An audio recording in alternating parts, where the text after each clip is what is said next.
One of the most popular chucks in the Nova line is the SuperNova2. Let's take a look at this outstanding chuck. When you open the box, you have a disc in here with useful information about your chuck.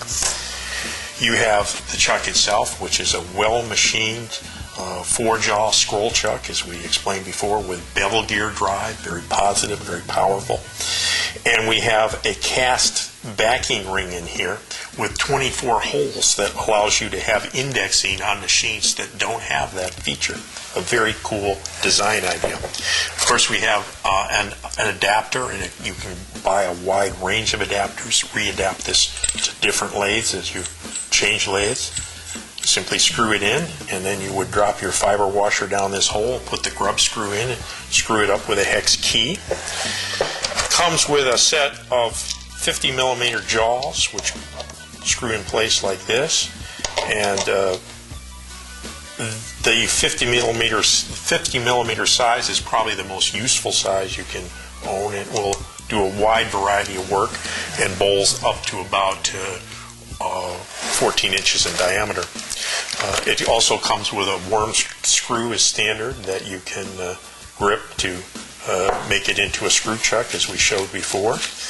And you have a set of hex screws here to screw the top jaws to the bottom. Finally, you have a nice ball wrench here, a ball hex wrench, which allows you to have a wide variety of angles at which you actuate the bevel gear, and so it can get into tight spots. It's a very, very useful chuck that should do a wide variety of work for years and years. A real and present danger around scroll chucks is the possibility of a jaw flying out of the chuck. For this reason, with traditional chucks, you always had the rule you never let the jaw be more than halfway out of the body. This ensured that the scroll was still engaged with the jaw. Nova has very wisely decided to make all of their chucks safety chucks. And under this condition, you cannot overextend the jaws. In the G3 and the SuperNova, which I have in my hand, you simply cannot turn it further than that because there's a protrusion on the scroll that stops it.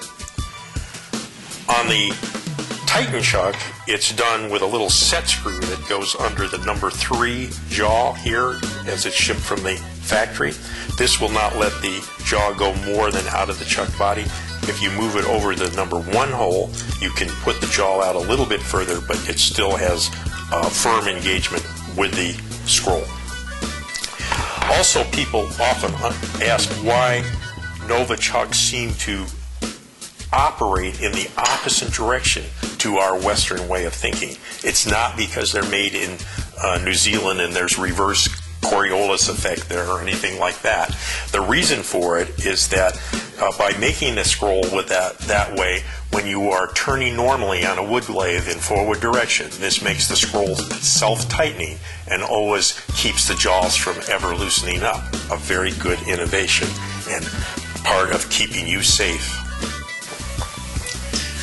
A nice feature of Nova chucks throughout their range of chucks is the ability to adapt them to any lathe spindle.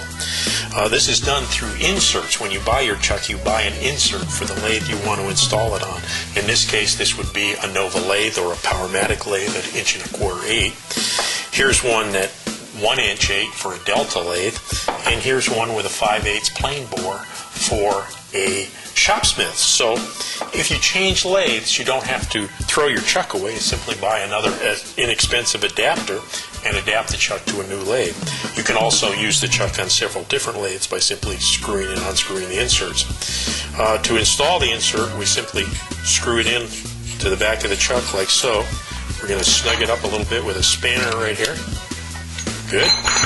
And then we're going to take, supplied with it, a little fiber washer right here, and drop it down in this hole, and then we'll take a little grub screw, which I dropped, of course, and we're going to put it in there and bring it up snug.